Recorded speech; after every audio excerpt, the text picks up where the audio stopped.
Hello, everybody, and welcome back to the Scrollies podcast. I am your host, Squat Cobbler, and I am joined by my co-host. Hey, it's Team Ratnado, and I'm really mad right now. I'm raging. I don't know if you know this is my angry voice. Ratnado, you sound so angry. I'm sorry. Should I have introduced you differently? Everyone, this is the Final Fantasy Stan, the Rathian of 14. Okay, I mean, a little bit better. I don't know. I guess sometimes it's just fun to let out your honest opinion, about things. That's all. Thank you for the second attempt, though. I appreciate it. I tried. I don't have a list of your titles written out in front of me, but I do my best to keep you appeased. Yes. Yeah. Hey, what's up? It's me, Team Ratnado, or Ratnado, or Rat. Any of those, Rathian, if you're playing 14, Final Fantasy 14, with the Choo Choo Raiders, the Choo Choo. I can't keep track of all the names you've had lately for this group. Oh gosh. Yeah. So just Choo Choo gang work. Choo Choo Raiders is just a specific subset of people who Vivian is kind of like forcing to go through difficult content. That sounds difficult. I apologize. I'd be mad about that too if I were you. The elites, the elite of the elite, doing raid stuff. Well, joining us is an elite. I don't know if they're a Choo Choo Raider, but they are part of the Choo Choo Gang, an individual I met randomly 2 years ago, much like yourself, Ratnado, by just perusing the blind playthroughs tag on Twitch. Everybody, it's not Raccoon, but it's Prokyonlotor. Welcome to Scrollies. Hey, how you doing? Hey. I'm doing excellent, Proc. I'm doing excellent. It's good to have you here. It's good to be letting out all the opinions, as controversial as they may be. We're just gonna give it to you raw, whether or not the nostalgists have anything to say about it.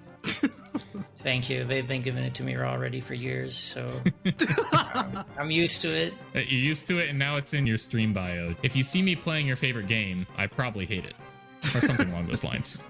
Yeah, that's true. I just want people to be psychologically prepared. That wasn't there when I came across you, Proc, but I made it to the other end, mostly unharmed. I'm glad.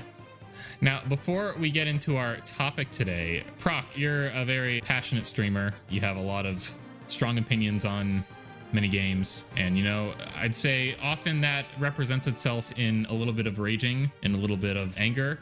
So let's all take a moment to discuss, in our opinion, what was the most we've ever raged on stream? I think I should take that. Let's see. I think for me, it was either split between Ninja Gaiden and the final boss of Peace Walker. Now, if you've played Ninja Gaiden, right, you know what that game is like. You know that it's a game that plays beautifully but requires an extreme amount of precision from the player. I, unfortunately, am a fundamentally sloppy person. So when I hit that game, I was just like, I went through all the phases. I went through okay, this is challenging, I need to try better. I got into oh my god, this is completely unreasonable. I was like pushing myself through it, and I was like, oh my god, I hate this game. I can't believe it.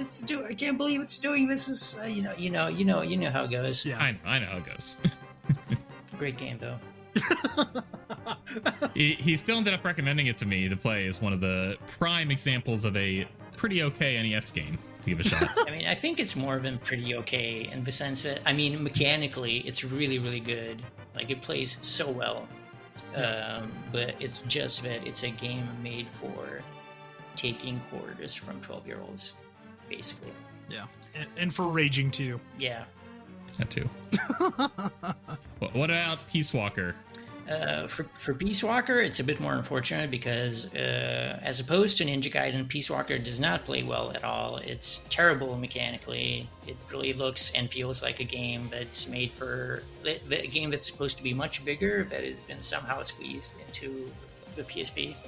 That doesn't really play a part, ultimately, because the game has this whole system where you're developing your base and you're doing research and you're upgrading your army and you're becoming the badass leader of a mercenary army that's going to trigger the conflict that is going to inform the rest of the series. And it's also possible that because of the said mechanics, it's so terrible to play that part of the game that you might not want to do it. But that's not really a problem because the game just lets you play the game and do the missions, do all that progression until you get to the final boss. And the final boss then says, oh, you did not upgrade your rocket launcher to level 99?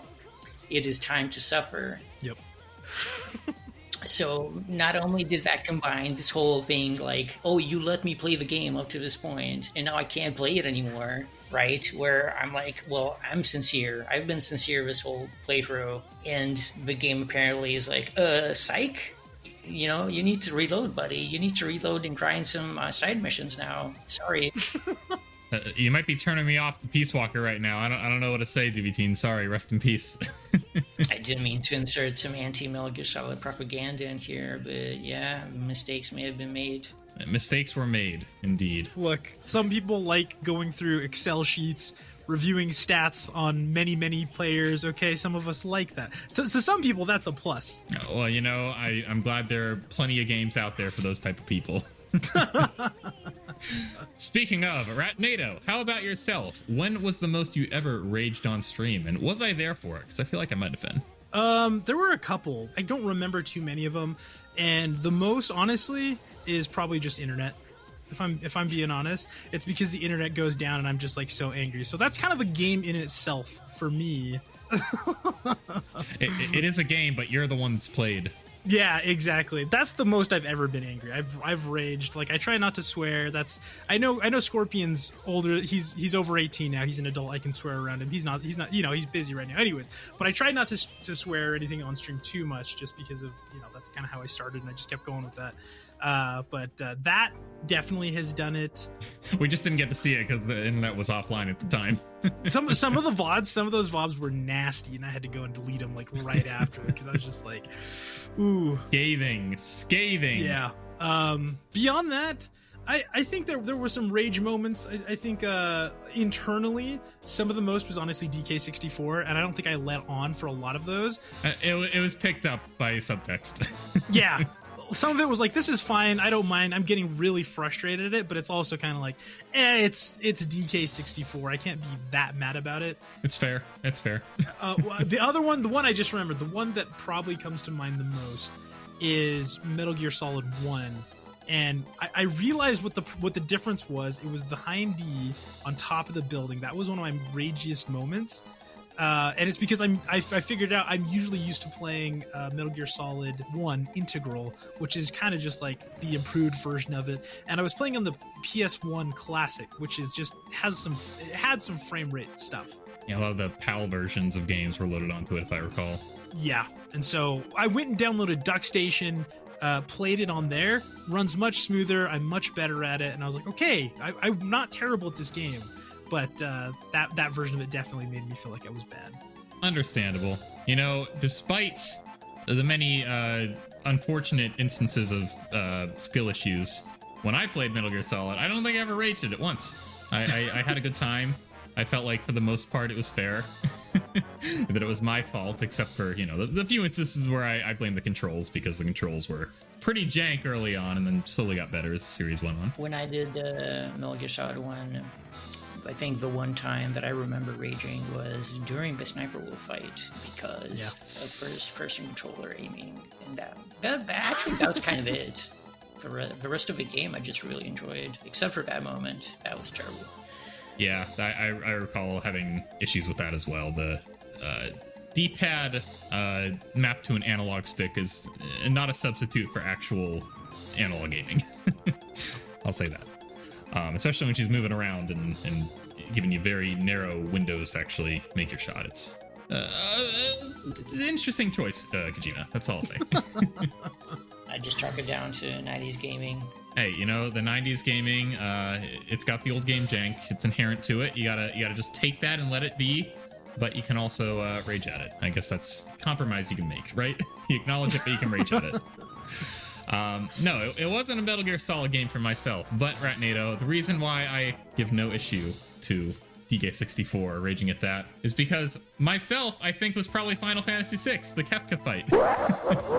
It's the only time on stream I ever lost progress from the time I started to the time I ended. Oh, yeah. I had to reload a save state since I was soft locked or hard locked, I would say, since there was no way for me to actually revert back except with the save state. Yeah. I just could not make it happen.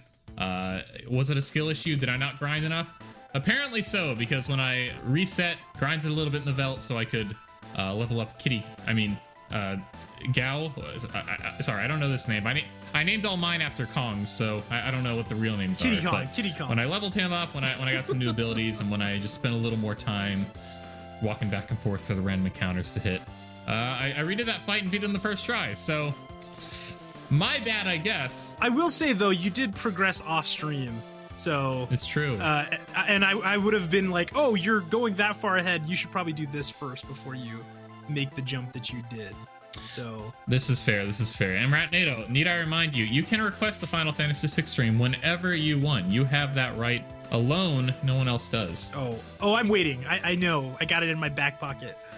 Now, as far as that instance goes, it wasn't really so much as like an outright, like, I'm angry. It was just more of just like a simmering, like, ugh, this sucks. Yeah. It was internal, much like you said for DK64. As far as an outward rage moment, I don't think any of us could ever forget the most vocalized I've ever been on stream when I was playing Super Mario Maker 2. DKC2 remade levels in that game. I was playing the Squawk's Shaft level remake in that, and right at the very end, after much struggle to make my way up this platforming section, which was far more difficult than either DKC2 or Mario Maker typically is. Well, then again, Mario Maker can be pretty brutal, so maybe I take that back. I had surpassed all the challenges I had faced many and many times over. I was at the goal. I ducked down, ready to avoid the Goombas that were flying towards me, and I did. And I jumped to claim victory, only for a Goomba to fly off screen right as I was centimeters from the goalpost, and that was it. I was done. I had to start over from the beginning again. And I let out a... You have all my sympathy. I've been there many times. Not in that game, but across history. I know, Proc, I know. Yeah. That also, I want to, it was that was easy peasy. That was one of the first easy peasy moments. Well, you've just cursed this episode. But yes, that was, in fact, because I uttered those words. It was the first historical record of those words being uttered and resulting in an immediate and swift punishment for doing so. So I really brought it on myself there. I should have known better, but how could I have? Raging. I mean, hey, it happens to the best of us. Nonetheless, sometimes you don't rage. Sometimes you just have a change of opinion at the very tail end of a game. I think it's happened to all of us at one point or another. We're playing through a game, we like it well enough, maybe we even love it. And then right at the end, the game does a little something that makes you question, oh, wait, do I really like this game now?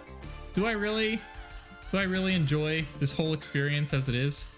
Because maybe the story takes a turn, maybe the message isn't quite what you agree with. And you turn on it, you think, you know, despite all the good times I had up to this point, it's soured a little bit. I think it's left a bad taste in my mouth. So that's the kind of games we're going to be talking about today. Ratnado, Prokyonlotor, do you have examples of this from your history? I have an example of this that's also been mega talked about, I think. I think people are actually tired of hearing about this, but I want to put out Bioshock Infinite as a game that, I think the general gaming public has good memories of this game. It's pretty well regarded, but it also does some stuff that's kind of just makes you raise your eyebrow if you're trying to be polite.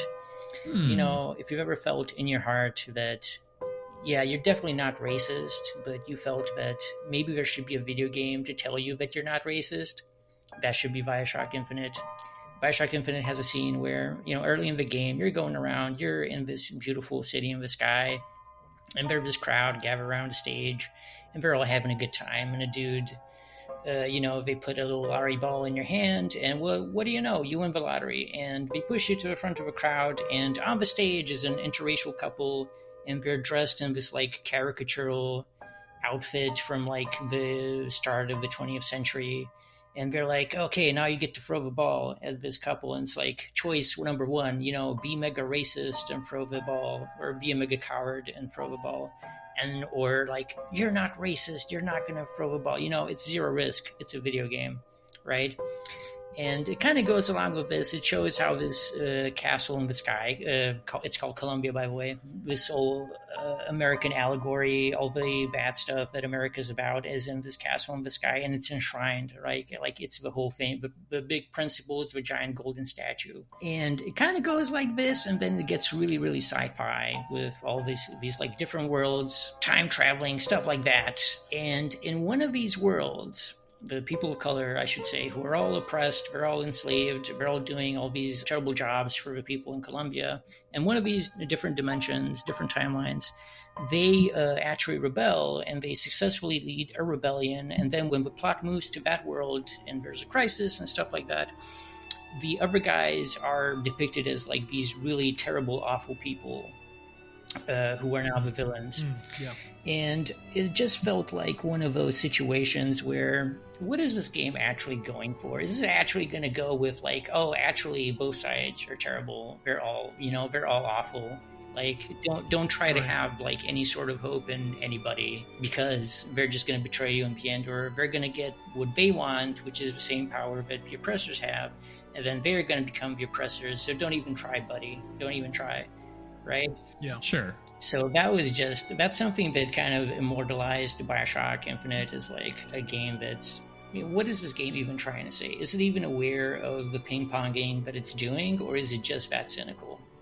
It couldn't commit to a stance, you could say. I mean, you could say that it wasn't even intended to be really political, which is something that a lot of games do, is that they kind of avoid making any sort of political statement to the extent that they end up walking face first into the worst political messages. Where in BioShock Infinite especially, they just might say that we have a mechanic for traveling between dimensions, and now we've ended up into a dimension where things are as worse as they can be. They didn't really compare that to the actual message that would emerge from that dynamic. Pretty tone deaf, you could say. Yeah, you could say that. Well, that certainly would be cause to turn on a game. Now, forgive me, I haven't played BioShock Infinite. Was that at the very end, or did that kind of happen throughout the course of the game? No, it definitely takes place towards the end of the game. Gotcha. Well, the game I've chosen, likewise, took a direction at the end of the game, and I don't know. I know it's generally well regarded, so maybe this is a little bit of a hot take, but I know Ratnado in particular thoroughly enjoyed this start to finish, so maybe he'll have a response. But Hyrule Warriors Age of Calamity, this game, it was marketed to me. I blame the marketing team. How dare they lie to me? It was promised to be a Breath of the Wild prequel, or at least it had the appearance of such. I don't know if they ever outright said it, but it looked like it was. They did. Okay, they said it was Breath of the Wild prequel. And I thought, oh, cool. This is like all the like story stuff of Breath of the Wild that I liked, the things that happened in the past. And I get to play the whole game like that. And it'll lead right into Breath of the Wild. It'll be a nice little, a nice little joint piece in the middle. And sure, it's, a Musou game. The gameplay is quite different. And I will say, in terms of that, it's significantly improved over the original Hyrule Warriors or any of the other ones I've played. And I thought it incorporated all of the heroes pretty well, all the champions. And, it's following course, aside from a little bit of time travel shenanigans, we'll say, which isn't a spoiler because it happens literally in the first cutscene, everyone. Yeah. So, however, from here on out, I guess it is spoilers because this is where the game changes direction. So long story short, the champions the entire time, Link, Zelda, everyone knew the Calamity was coming. It wasn't a surprise attack. It was planned for. It was prepped for. They were going through the motions of trying to prevent it, but they were well aware. Mm-hmm. That said, the forces of Ganon were a little too strong to overcome, and we find ourselves in the exact situation that we expected to all along. All the champions were alone in their divine beasts. They had been taken over. They were fighting Windblight Ganon, Waterblight Ganon, all the rest, all the other Ganons. And the other Blade Ganons, right. All the other Blights. And there was a moment where, okay, it's going to go the way that we always knew it was. It's going to be so tragic. The end is nigh for all of our champion, all of our beloved friends. And then what's this? Oh, time travel saves the day. The cute robot comes in, opens a portal to the future, and all of our beloved side characters from Breath of the Wild come through that portal to stop the death of the champions. And as such, the course of the game changes. It's another split timeline, folks. It's not a prequel after all. It's just you're playing Breath of the Wild before Breath of the Wild, where everyone lives. Happy ending. The end. Yeah. And I wasn't a fan. I'm sorry, Ratnado. No, that's fine. I think based on my experience with like Muso spin-offs, that's very much on track. I should have known it was coming, to be fair. It's well, and that's I mean, I think that's ultimately that was the problem, is that they did market it as this is Breath of the Wild. I mean, technically it is, but it's very loose. And people who didn't know and they didn't see, is it Team Ninja, they didn't see that there's plenty of experience. If you've played one or two of them, you understand what you're getting into, and that was very misleading. I agree. I still think it's a really good game, because to me it's like I don't take it too seriously, but it lets you do a lot of cool stuff and it has great music. But I understand feeling like this isn't what I was told. This is what I paid $60 for. You know, I did pay $60 for it, and sure enough, that money was invested in a bad taste. I can still taste it a little bit. Oh, also, the game crashed on the final boss, and I had to redo that entire chapter over again. So that also left a bad taste in my mouth. That's a whole different issue.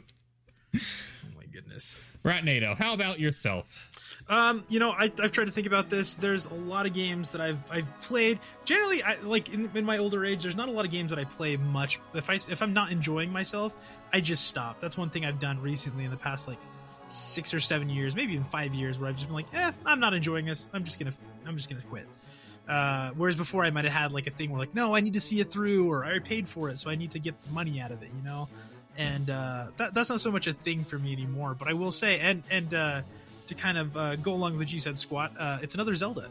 It's Spirit Tracks, actually. That's funny, because I almost said Phantom Hourglass, but that was more of a rage quit than a rage at the end. Well, I won't go too into it. I kind of want to hear some other stuff that you guys kind of feel like overall about these types of things, especially Proc. But I'll just say, like, the thing for me there was it just kind of got really boring. It left a bad taste because, I mean, you know, where I thought was like, cool, they're going to do this kind of loop of gaming of go here on the tracks and do this thing, and go here and go back and go forward, back and forth. And I was like, okay, we've done this for about 9 hours. This is a DS game, so we're probably getting there. We're gonna get to something new. And then I found out it's like, no, you're like a quarter of the way through the game. Classic Zelda. Just when you think it's over, it's only just getting started. But in this case, it wasn't for the better. Yeah, and it to me is just like, it was just kind of the same thing of just like, this isn't quite what I expected, and I'm quickly losing interest in doing it. Like, it was really fun. There was a lot of great stuff about it. But in the end, it just kind of like relied on the most boring part of it. And kind of forced you to do that. I mean, like, it's a train, you know, Spirit Tracks, that's the whole point of it.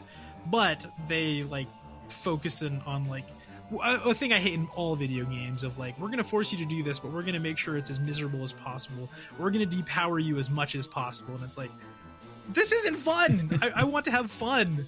Why do you make the thing that's supposed to be fun so difficult? Well, that's just the game, Ratnado. You're not supposed to have fun. No, I'm just kidding. Yeah. Understandable. Yeah, the DS Zeldas, I haven't played Spirit Tracks, but I had similar thoughts about Phantom Hourglass, so I think that is fair and valid. Now, when it comes to these games, I guess there is a draw to get to the end. I mean, obviously, you know, we have to enjoy something about it, or it would just be a rage quit, or we just drop it entirely. Do you feel like maybe there's an attempt to deliver too heavily at the end of games that makes some of these bizarre choices all the more painful for the players? To me, I often actually felt the opposite, in that it gave, like, a lot of bad endings to me gave me the impression that the games were being developed too linearly, and they were just front loading a lot of stuff, and then when you get to the end, it's like, okay, I guess we're done, you know, it's over. A few months ago I played God of War Ragnarok, which is a splendid game, by the way, but it's a game that promises a certain conclusion already in its title. You know, Ragnarok is the twilight of the gods, the climactic battle at the end of the universe, after which world will be reborn. What's actually going to happen in this game? But I felt that the game had built up a lot of stuff, and then it had to compress a lot of things at the end. It didn't necessarily, you know, I get that that's where the game was going. However, the compression didn't really satisfyingly portray a lot of things, I thought. I can't really get too deep into it because, you know, spoilers. Yeah. Understandable. I guess that would make sense because generally speaking, I think most players are only going to play the beginning of a game and then drop it. Yeah, that is true. Very few actually make it to the end of any game, so I think typically developers would put the best stuff at the beginning, but not always. I think especially like recently too, for a lot of games. I mean, it is kind of hard for me to look back and like all the games I finished recently of like. For me, it's always the endings that fall apart, or like you're saying, like we even talked about before, like the demo has all the best stuff. They want you to spend money, and then you go into the full game, and here you're going. And I think it's a lot about that. I mean, people talk about this is a word that I know Proc is in his vocabulary. I'm sure he uses it at dinner with people. Ludonarrative dissonance. Yeah, it is in my vocabulary, but I don't use it because that term got mega dunked on. For ultimately, everybody had their own understanding of what the term meant.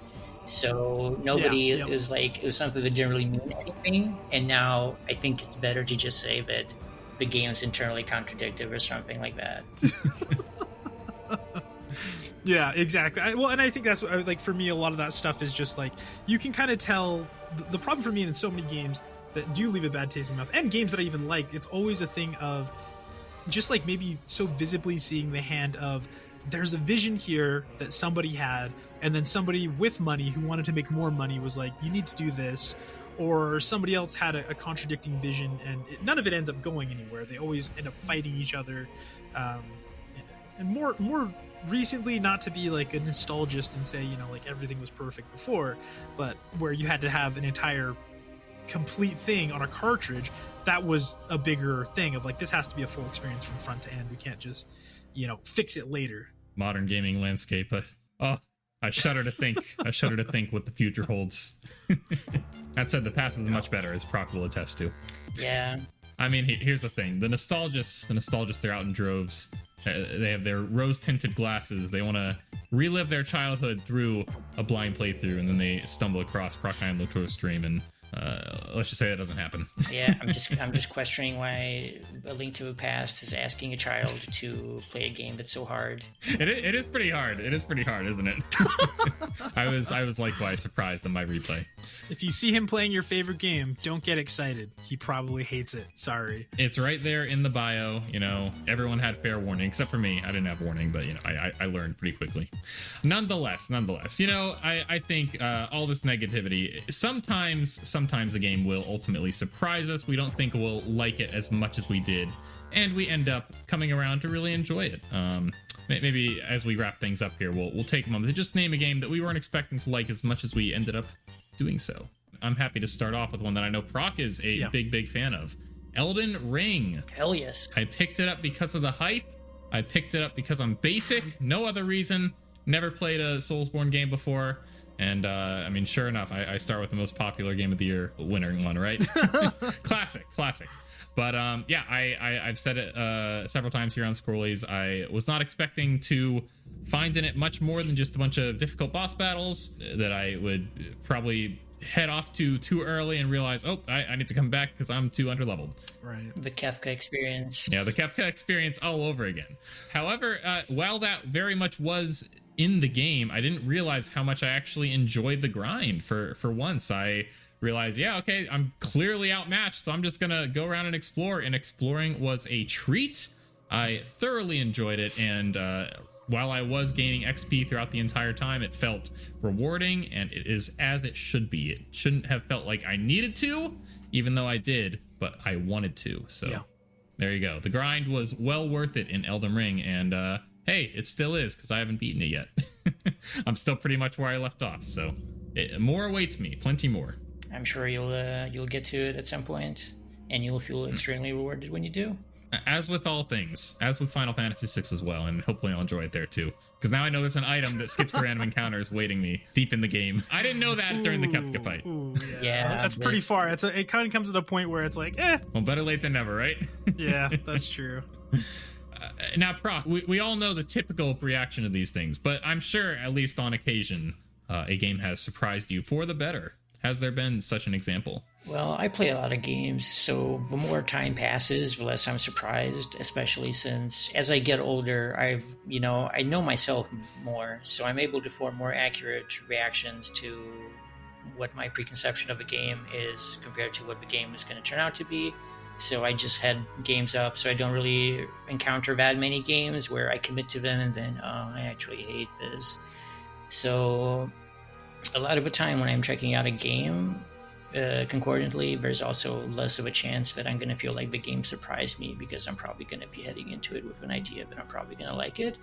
But I'll tell you this, a while ago, a few years ago, I saw my friend Shredface playing this game called Vagrant Story, and it's a 90s game. I was making fun of it, and this entire time I was also being like, it looks kind of good. It might be really cool, even. So I gave it a try, and I got really, really, really into it. I didn't think I would, but it's really quite a great experience. I haven't really experienced anything like it in its generation, or at least on the PlayStation 1 catalog. I haven't really seen anybody play something of that caliber. It's really quite unusual in that the text is very, very good. The cutscenes are really well realized, which is something that's often not like, none of those things are often true in many games, even celebrated games. The gameplay is really interesting. It's a game that says a lot just with its mechanics, with the things that you're doing, and they're participating in the story, and then the story is giving extra meaning to the mechanics. I know, it's vague and abstract to put it this way, but you have these crafting mechanics where you're making these different weapons with components, and then the weapons have these stats that change based on what you do with them. Like if you fight a dragon, it gets the anti-dragon stat. It gets better at that, right? And then you combine it with another weapon, the new weapon gets some of the anti-dragon stat. Or you can have two weapons that are anti-dragon, they become mega anti-dragon. And something like that, right? And you have these stats that are kind of opposite each other, and you eventually figure out that you're able to combine these in a really ridiculous way that makes it possible to have whatever you want, right? And then the story of the game is about how you're this guy, right? You're this action guy, kind of like in Metal Gear Solid, right? You're this action guy, you do the badass action thing, but you don't actually know yourself. You don't know who you are, you don't know what's going on. And it starts, you have all these different memories. And this whole thing, it starts coalescing, the crafting that you do with the weapons, and you can name the weapons, by the way. Yeah. All these different weapon memories, you can even call them, are being combined to form something else. And then you have your own identity, which is made up of all these other different memories which contradict each other. And they just kind of slap together into something really, really cool that not many games do, even right now in 2023. I thought that was really special. And it's from the 90s, no less. Yeah. Amazing. And excellent recollection, Proc, with some self-reflection to boot. All right, Nato, how about yourself? When has the game surprised you for the better? It was pretty short, but it's probably Undertale. I had a specific view of the Undertale community, and I had tried it once, and I kind of didn't like it the first time I played it. I played it for 25 minutes. I'm like, yeah, this seems okay, but whatever. Scorpion, MBSA shout out, he wanted me to play it again, and he loves that game so much that he kind of just helped me go through it. And he wasn't pushy, he wasn't too pushy, but enough to be like, hey, this is a really cool experience if you do it this way. You don't have to. And so just I had an initial dislike of certain things about it and the community, but 5-6 years later after it come out, with the help of Scorpion, I really came to love it. I mean, there's a lot to it. There's great music, an incredible story, something that really touched me in my life. And so, yeah, just looking at it in a different light and having a little bit, it's hard to say that, to recommend that to people. Hey, when you play a game, you should really have someone there to guide you through it. That's a little hard, but that's also something I really love about streaming, is when I can experience a story with people. And that helps me a lot in those two, even to push through a game that I may not love, but because people are interested in it. Sure enough. Well, gentlemen, excellent. I'm glad we could end this with a little bit of positivity. The rage is settling. It's simmered out into just content. contentness. Prokyonlotor, thank you so much for joining us today. Tell us, where can people check out your content? You can visit me at twitch.tv/Prokyonlotor with the K. Yeah, I am currently streaming BioShock, the original, the non-controversial one in Proc's view, I assume. I don't know, we didn't talk about it. Yeah, I was almost going to talk about that one, but...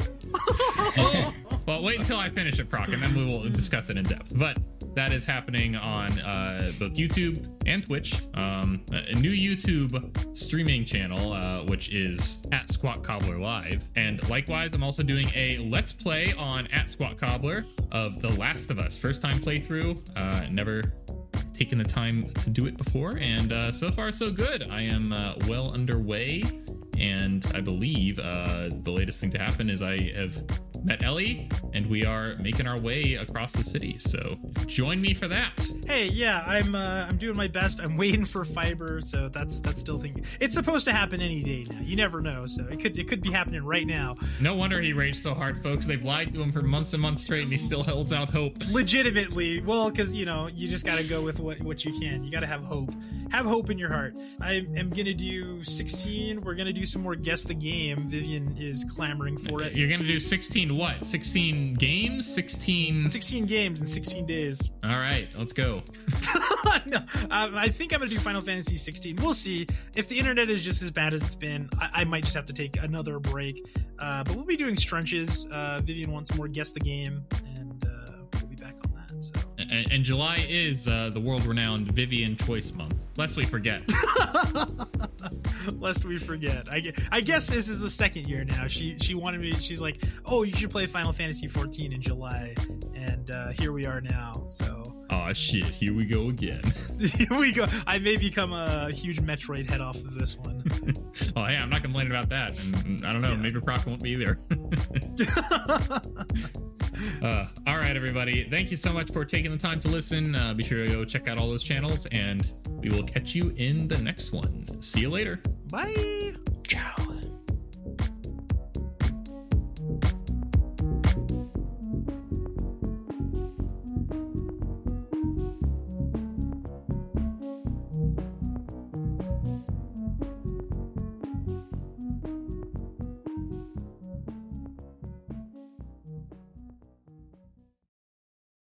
You can visit me at twitch.tv/Prokyonlotor with the K. It used to be a C, but it's not anymore. It used to be a C. Yeah. Why did you change it to a K? Because it's not like the C is not the actual sound, right? In the Greek, right. There's no soft C. It's always a hard C. So I decided to go with that. Also, I prefer the look of the K, even though it's actually like the C is actually considered more classical than the K in terms of perception. And also, TTS would keep calling you Pros, probably. Yeah, potentially. Nobody's called me that, I have to say. I'm the first. The first just now.